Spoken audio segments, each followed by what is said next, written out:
বিশিষ্ট শিশু সাহিত্যিক ও কবি ভবানীপ্রসাদ মজুমদারের লেখা একটি বিখ্যাত ছড়া আজ আমি পাঠ করে শোনাব।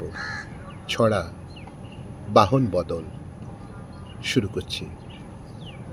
সরস্বতী চড়ল পেঁচায়, লক্ষ্মী চড়েন হাসে, তাই না দেখেই নন্দী ভৃঙ্গি ডিগবাজি খাই ঘাসে। গণেশ দাদার ময়ূর প্রিয়, তাই ময়ূরে চড়ে বললে ময়ূর পাখির রানী ওরা ভালোই ওড়ে।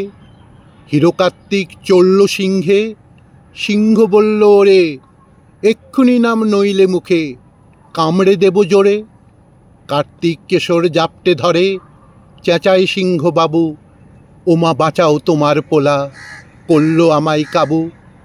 শুনেই দুর্গা দৌড়ে এলেন, লাফিয়ে এলেন ভোলা, এসেই দেখেন ছেলে মেয়েদের সব্বার গাল ফোলা। শিব বললেন কি হয়েছে বলতো তাড়াতাড়ি, পরের বাহন নিয়ে কেন সব করিস কাড়াকাড়ি। আদ্যিকালের বাহনে সব রদ্দি বস্তা পচা, কোথায় গেলি নন্দী ভৃঙ্গি আনতো আমার রচা। সাত সকালেই ঝগড়াঝাঁটি ধরল আমার মাথা, এসব বাহন অচল এখন বোগাস বাজে যাতা। যুগ যে কতই বদলে গেছে বলবো তোদের সে কি, ইঁদুর ছুঁচো আজ চলে না ময়ূর পেঁচা ঢেকি। রকেট বিমান হেলিকপ্টার কত কিছুই আছে, এসব বাহন খুব সুবিধের সময় অনেক বাঁচে।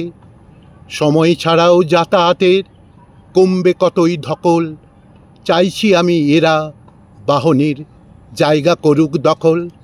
গণেশকে তো লক্ষ্মী সুরো উঠল নেচে গেয়ে, বলল আমরা লাকি তোমার মতন ড্যাডি পেয়ে।